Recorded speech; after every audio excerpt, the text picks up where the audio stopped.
Another PSA return? What happened this time? Stick around and find out. What's up, wrestling fans, trading card collectors? Welcome to another episode of Wrestling with Cards, and welcome to another PSA submission video. I did get some comments and DMs and stuff about why I don't do more mail days or why I haven't been doing as many submission videos. The PSA submission videos are coming a little bit more frequently now, more often than the mail. PSA finally has their prices down, and I've been subbing bulk stuff because it's a little bit cheaper. So I'll just send in whatever the minimum amount is that you can send for the bulk or discount or whatever it is that they're offering at the time.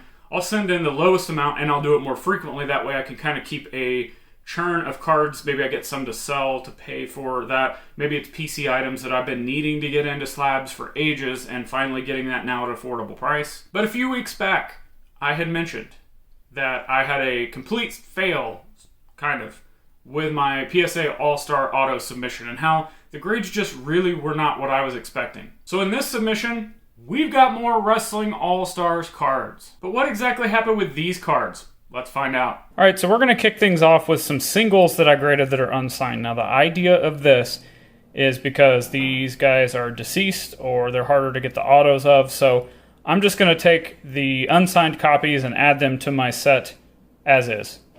Maybe we'll upgrade these and eventually get autographed copies down the line. But the other thing that, in my opinion, just my opinion, if you get anything on the All-Stars that's like a 7 or above, I would say that's a pretty good grade. Anything kind of below that is maybe about what you would expect. But here we go with the Curt Hennig PSA 6, Snuka 3. Again, I will take the 3 and put it in the set because Snuka autos are a little bit harder to find. Gino, same thing. And of course, Dusty. You can see the damage at the top out of the Cardona collection that I bought. So now we're going to move on to the duplicates. And as I've stated in previous videos, I like to grade a lot of the duplicates because if I'm going to keep one, I can sell the others to pay for the sub.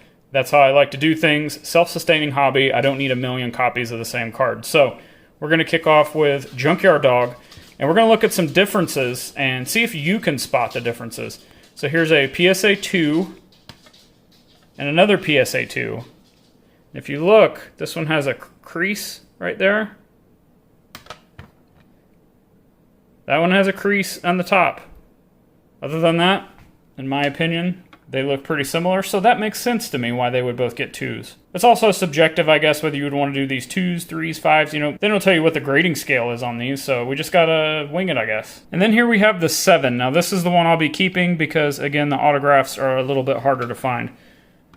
The color's better, there's no creasing. So, you know, this makes sense to me why that would be a 7 and these would be a 2 because they've got the creasing, they're faded, they've got edge wear.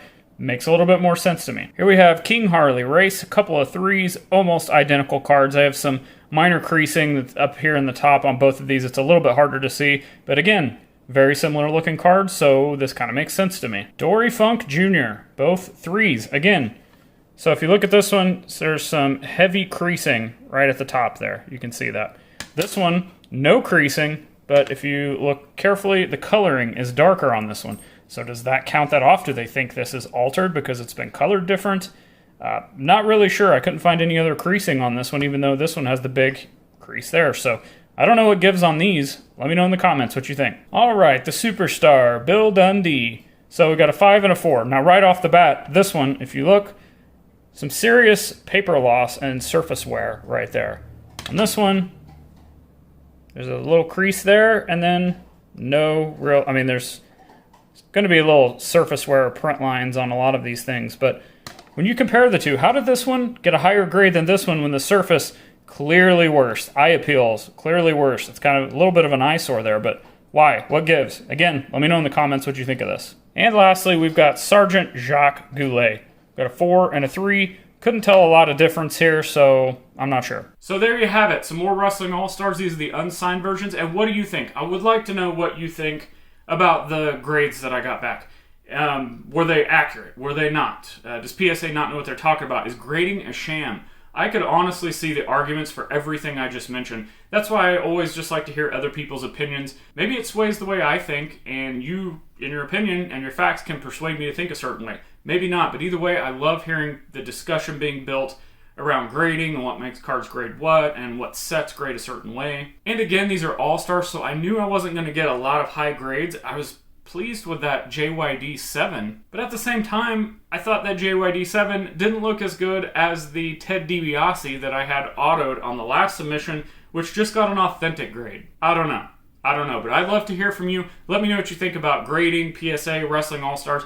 Anything you have to say on this video, make sure to leave a note in the comments and let's get a discussion going. And while you're in the comments section, check out all the links to the ways you can help show your support for my content. All my social media links are down there: Patreon, the eBay store, the podcast, and much more. But until the next video, which may or may not be another PSA submission video, who knows, click the videos on the screen for more great wrestling card content, and I'll see you there.